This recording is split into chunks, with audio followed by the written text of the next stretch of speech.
Hi అండి అందరికీ ఈరోజు వీడియోలో అయితే చూస్తున్నారు కదా, ఈ పఫ్ స్లీవ్స్ ఎలా కట్ చేసుకోవాలి, స్టిచ్చింగ్ ఎలా చేసుకోవాలో చూద్దాము. ముందుగా పఫ్ పెట్టుకోవడానికి ట్రాన్స్పరెంట్ లెంత్ క్లాత్ తీసుకున్నానండి. 14 ఇంచెస్ అయితే వెడల్పు తీసుకున్నాను, 17 ఇంచెస్ అయితే హైట్ తీసుకున్నానండి. ఈ ట్రాన్స్పరెంట్ క్లాత్ అయితే నాకు ఈ కొలతలకు సరిపోలేదు, అందుకని మధ్యలో ఒక స్టిచ్ వేసుకుని రెండింటిని అటాచ్ చేసి కొలతలకు తగ్గట్టు పెట్టుకున్నాను. వీడియోలో చూపిస్తున్నట్టు ఫోల్డింగ్ వేసి పెట్టుకోండి. ఫోల్డ్ చేసి పెట్టుకున్న తర్వాత అడ్డం 14 ఇంచెస్, నిలువు 8 ఇంచులు ఉండే విధంగా చూసుకోవాలి. క్లాత్ కి ఈ క్లాత్ కొంచెం జారీ టైప్ గా ఉంది, అందుకనే పిన్స్ పెట్టుకున్నానండి. కట్ చేసుకుంటున్నప్పుడు హెచ్చు తగ్గులు రాకుండా బాగుండాలి అని. వీడియోలో చూపిస్తున్నట్టు ఓపెనింగ్స్ ఉన్న వైపు 3 పిన్నులు, ఫోల్డింగ్ ఉన్న వైపు ఒక పిన్ పెట్టుకుంటే సరిపోతుందండి. ఇప్పుడు ఎడమ పక్క నుంచి కుడి పక్క 13 ఇంచెస్ ఉండే విధంగా చూసుకుని ఒక మార్క్ చేసుకుని స్కేల్ తో లైన్ గీసుకోవాలండి, స్ట్రైట్ గాని. నేను వీడియో తీస్తున్నప్పుడు చూసుకోలేదు, ఇది క్లియర్ గా పడలేదు. వీడియోలో నేనైతే అర్థమయ్యే విధంగానే చెప్పాను అనుకుంటున్నాను.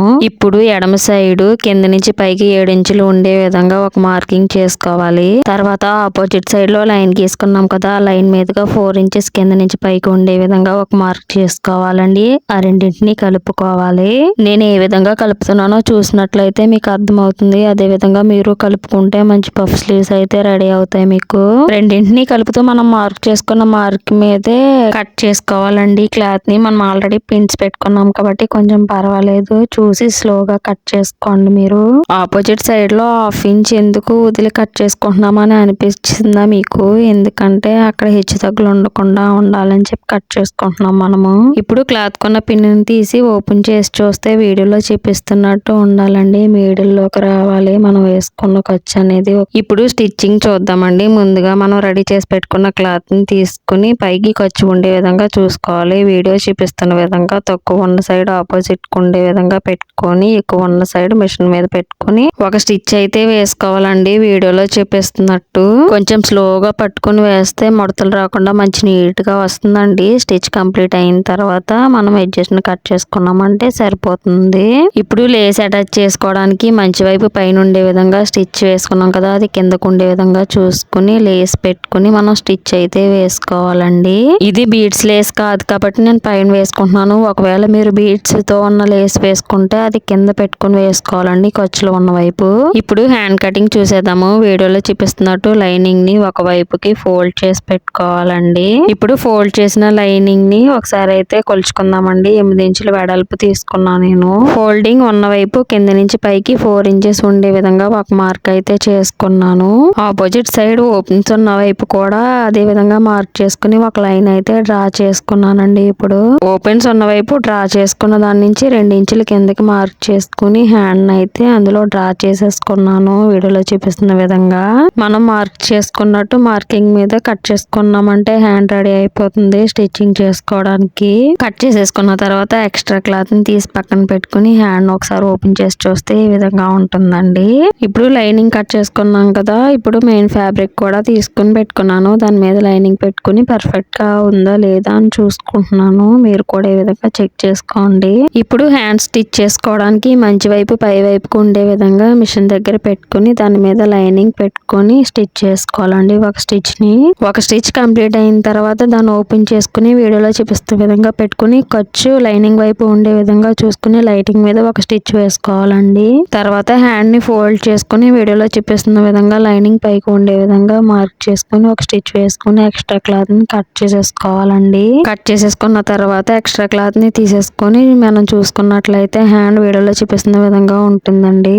ఇప్పుడు హ్యాండ్ ని హాఫ్ కి ఫోల్డ్ చేసుకుని ఒకసారి అయితే ప్రెస్ చేసుకోవాలండి. ఆ మార్కింగ్ మీద మనం మార్కర్ తో ఒకసారి లైన్ డ్రా చేసుకోవాలి వీడియోలో చూపిస్తున్న విధంగా. తర్వాత హ్యాండ్ రౌండ్ ఉంటుంది కదా, అక్కడ మిడిల్ లో నుంచి అటు ఇటు సైడ్ కి 2 ఇంచెస్ ఉండే విధంగా కరెక్ట్ గా మార్క్ చేసి పెట్టుకోవాలి. తర్వాత ఆ 2 ఇంచెస్ నుంచి మళ్ళీ 3 ఇంచెస్ ఉండే విధంగా అటు ఇటు సైడ్ కూడా మార్కింగ్ చేసి పెట్టుకోవాలండి. టోటల్ గా 5 మార్కింగ్స్ వస్తాయి మనకి. తర్వాత మనం ముందుగా రెడీ చేసి పెట్టుకున్న నెట్ క్లాత్ ని తీసుకుని అంచు వైపు మిషన్ కిందకి పెట్టుకొని ఫ్రిల్స్ పెట్టుకోవాలండి. వీడియోలో చూపిస్తున్న విధంగా సైడ్స్ వన్ సైడ్ ఫ్రిల్స్ పెట్టుకోవడం కంప్లీట్ అయిన తర్వాత ఎక్స్ట్రా థ్రెడ్ ని కట్ చేసుకున్న తర్వాత చూడండి ఎలా ఉందో. ఆపోజిట్ సైడ్ లో కూడా సేమ్ అదే విధంగా ఫ్రిల్స్ పెట్టుకొని 1 స్టిచ్ అయితే వేసేసుకోవాలి మనం ఈ క్లాత్ కి. సేమ్ రెండో వైపు కూడా ఫ్రిల్స్ పెట్టడం కంప్లీట్ అయిన తర్వాత ఎక్స్ట్రా థ్రెడ్ ని కట్ చేసేసుకున్నామంటే మనకి క్లాత్ రెడీ అయిపోతుంది. చూసారా ఓవరాల్ లుక్ ఎలా ఉందో మనం పఫ్ పెట్టుకునే క్లాత్ కి. ఇప్పుడు మనం ముందు స్టిచ్ చేసుకున్న హ్యాండ్ తీసుకుని మార్కింగ్ చూపిస్తున్నాను కదా, ఆ మార్కింగ్ దగ్గర లేస్ వచ్చే విధంగా పెట్టుకుని మనం స్టిచ్ అయితే వేసుకోవాలండి.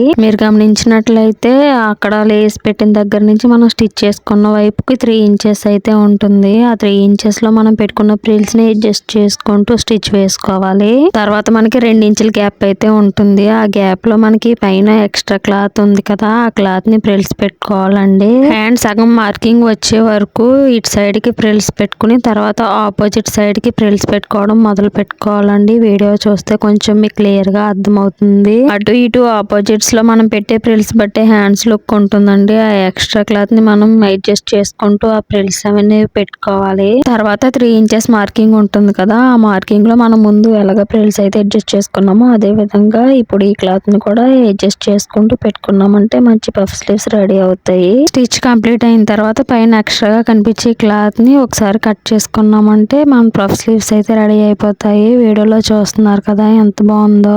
ఈ హ్యాండ్స్ అయితే ఇప్పుడు మంచి ట్రెండింగ్ లో ఉన్నాయండి. చాలా బాగుంటున్నాయి. బ్లౌజెస్ కి పెట్టుకుంటే అందరూ దీన్నే ప్రిఫర్ చేస్తున్నారు.